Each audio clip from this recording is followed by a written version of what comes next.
अभिवादन जाती आयोलाल सबैको वरी के दफो आयोलाल सबैको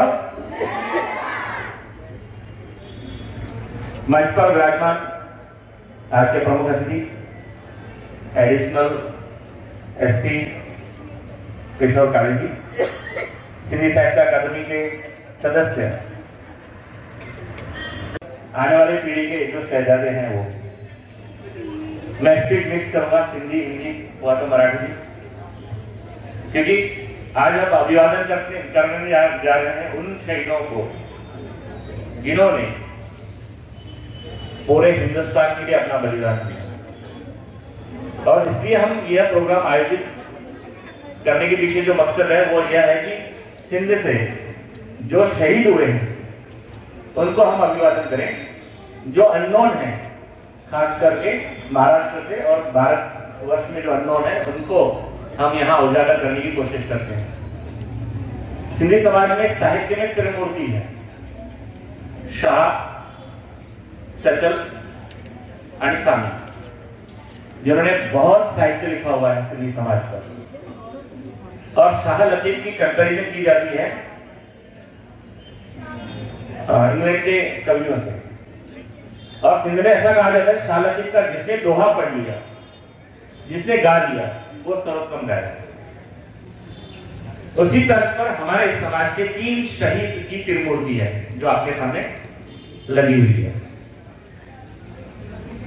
संत शहीद कवराम साहब, उसके बाद शहीद शेर सिंह हेमू गलानी, और तीसरे प्रेम राम चंद्र। तीनों के शहीद की अलग अलग व्याख्या है, अलग अलग उनका माहौल है। अगर हम संत कवराम जी की बात करते हैं तो उन्होंने हिंदू मुस्लिम यूनिटी के लिए बलिदान दिया। मैं अगर संत कवराम जी के बारे में कहूं तो 1935 में जब महात्मा गांधी सिंध में आए थे आजादी की हलचल चलाने के लिए, तो गांधी जी को देखने के लिए हजारों नहीं लाखों में भीड़ हुई। लेकिन प्रॉब्लम यह था कि भीड़ कंट्रोल में नहीं। सुनना सब चाहते थे, देखना सब चाहते थे, लेकिन समस्या ये थी कि वह एक दूसरे को उस भीड़ में धकेलने की कोशिश कर रहे थे, क्योंकि महात्मा गांधी को देखना था। महात्मा गांधी के आवाज पर भी सिंध की जो उमड़ी हुई भीड़ की समुदाय था वह शांत नहीं हो रहा था। और उस समय में संत कवराम जी पर किसकी नजर पड़ी आयोजकों में से, और उन्होंने संत कवराम जी को बुलाया मंच पर। जैसे मैं खड़ा हूं, उन्होंने संत कवराम जी ने सिर्फ माइक पकड़ी, बाकी कुछ नहीं किया। पूरी जो पूरी लाखों में जो समुदाय उमड़ा हुआ था वह 1 मिनट में शांत हो गया, क्योंकि उनको लगा कि हमें संत कवराम जी का गाना सुनने को मिलेगा, भजन सुनने को मिलेगा। और उन्होंने ज्यादा कुछ नहीं किया, सिर्फ इतनी ही विनती की कि हमारे यहाँ जो नेता आए हुए हैं, महान नेता आए हुए हैं, जो आजादी के लिए अपना सब कुछ कुर्बान करने वाले हैं, उन्हें हमें सुनना।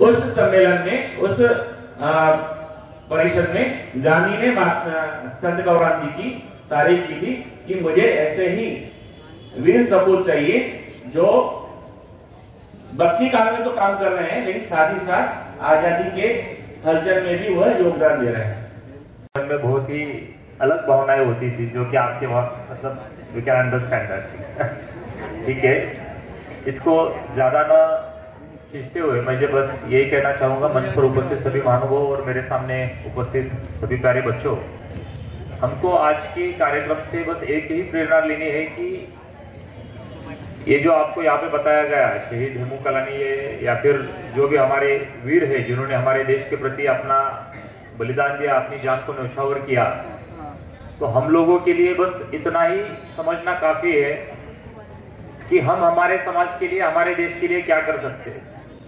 जैसे अभी इसी कार्यक्रम की शुरुआत में हम लोगों ने एक राज्य गीत यहाँ पे गाया, उसके पहले एक राष्ट्रगीत भी होता है। आप सभी को पता है, आप सब लोग आपके स्कूल में हर रोज गाते हो। लेकिन वो खाली अपने राष्ट्र का या अपने राज्य का गुणगान नहीं गाते हैं, तो उसके प्रति हमारे जो कर्तव्य है उसका भी शुद्ध अंतःकरण से निर्वहन करना, ये भी हम सबका मैं समझता हूँ कि एक अहम रिस्पॉन्सिबिलिटी है। उसके लिए जो भी ये कार्यक्रम आज आयोजित किया गया है, मेरे ख्याल से यहाँ पे हर साल ऐसा कार्यक्रम आयोजित किया जाता है जिसमें कि अलग अलग स्कूलों के बच्चों को इकट्ठा करके या अपने सिंधी समाज के सभी महानुभावों को इकट्ठा करके ये जो कार्यक्रम किया जाता है, इसके द्वारा एक अच्छा मैसेज मैं समझता हूँ कि आप सबके पास पहुंचता होगा। और उससे हम सबको एक ही मतलब इंक्लूडिंग मी, आप मेरे सहित आप सबको एक ही सीख लेनी चाहिए कि हम हमारा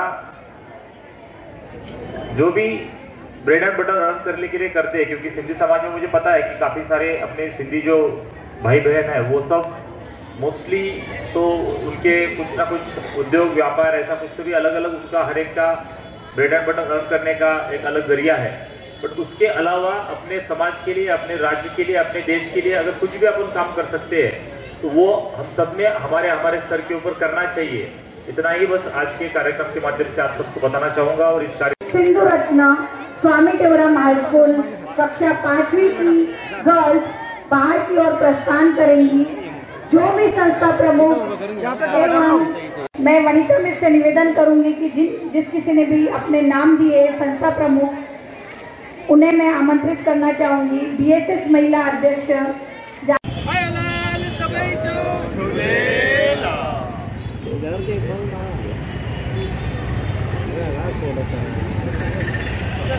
ओके